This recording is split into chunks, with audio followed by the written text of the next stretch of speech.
If you've ever tried researching Irish ancestors, you may have heard this phrase: the records were destroyed. And in many cases, that's true. Irish genealogy has a reputation of being one of the most difficult in Europe.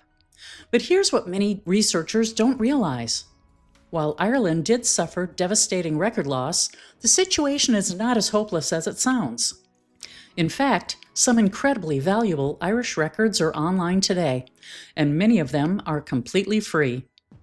So why is Irish genealogy so challenging? The most famous reason is an event that happened in 1922. During the Irish Civil War, the Public Record Office of Ireland in Dublin was destroyed in an explosion and fire at the Four Courts. Inside that building were centuries of historical records. Many early census records were stored there, along with wills, probate files, and Church of Ireland parish records that had been deposited for safekeeping. When the building exploded, a massive portion of Ireland's documentary history disappeared overnight. Historians often describe it as one of the greatest archival disasters in European history. But the 1922 explosion is only part of the story. Some census records had already been destroyed earlier for administrative reasons.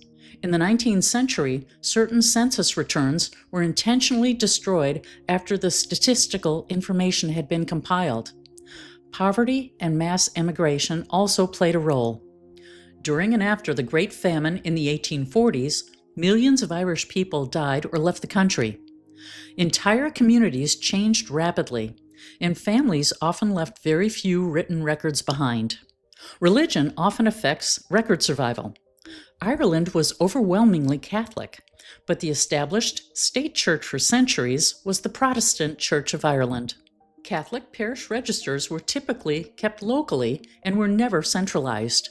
Some parishes began keeping records in the 1700s, while others did not begin until the 1800s.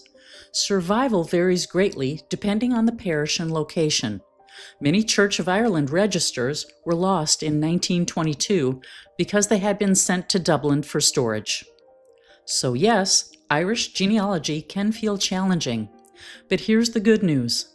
Many incredibly important records survived, and some of the best starting points are completely free online.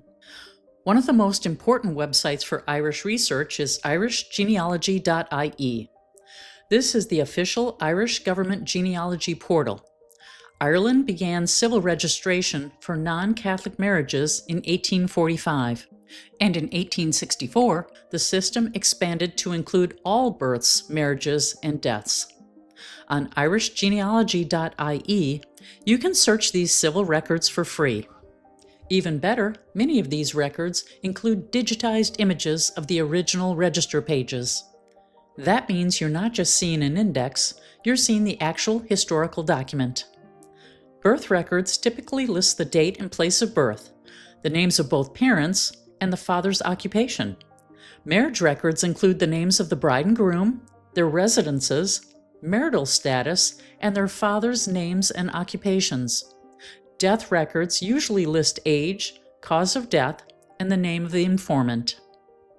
There's something else about IrishGenealogy.ie that many researchers overlook. In addition to civil registration records, the website also hosts some church records.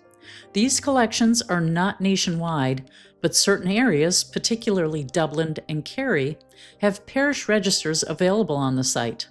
In some cases, these church records reach back to the 1600s. Coverage varies by parish and location, but when they exist, they can be incredibly valuable for pushing Irish research earlier than civil registration. Here's a quick tip for using IrishGenealogy.ie. If you find a record in the search results, always click through to see whether a digitized image of the original register page is available. The index is helpful, but the original image often contains details that are not included in the transcription. Another essential resource is the 1901 and 1911 Census of Ireland, available free through the National Archives of Ireland.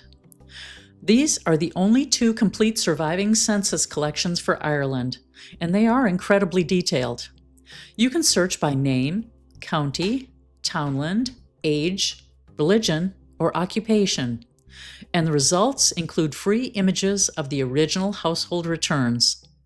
These census records reveal much more than just names.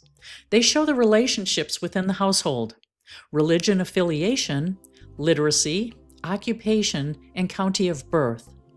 The 1911 census includes an essentially interesting detail. Married women were asked how many years they had been married, how many children were born to the marriage, and how many are still living. That information can help confirm family relationships and identify children who may have died young. If your ancestors lived in Ireland before civil registration began in 1864, parish records become even more important. The National Library of Ireland has digitized a large collection of Irish parish registers, many dating from the 1740s through the late 1800s. These images are available online for free.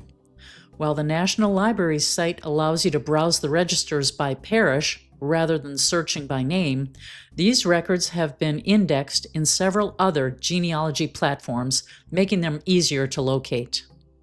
While you're on the National Library of Ireland's website, check out the newspapers, as they have survived in large numbers and can fill gaps left by missing records. This website provides free access to many historical newspapers. Obituaries, court cases, land sales, and emigration notices often contain details not found elsewhere. Another extremely valuable resource for 19th century Ireland is Griffith's Valuation. Conducted between 1847 and 1864, this nationwide survey recorded occupiers of land and buildings throughout Ireland. It lists the head of household, the landlord, and the townland where the property was located. While it's not a census, it functions very much like one for mid-19th century. Griffith's Valuation is searchable for free on Ask About Ireland's website. One of the most important lessons of Irish genealogy is that location matters. Irish records are organized geographically, often by townland and parish. If you identify the correct townland for your ancestor, many other records suddenly become easier to locate. And this brings me back to the myth that all the Irish records were destroyed. Yes, Ireland did suffer catastrophic record loss in 1922. Many early census records and probate collections disappeared forever. But civil registration survived. The 1901 and 1911 census survived. Most Catholic parish registers survived. Griffith's Valuation survived. When you combine those sources, you can often reconstruct Irish families surprisingly well. Irish genealogy isn't impossible. It simply requires understanding which records exist, where they are kept, and how they connect together.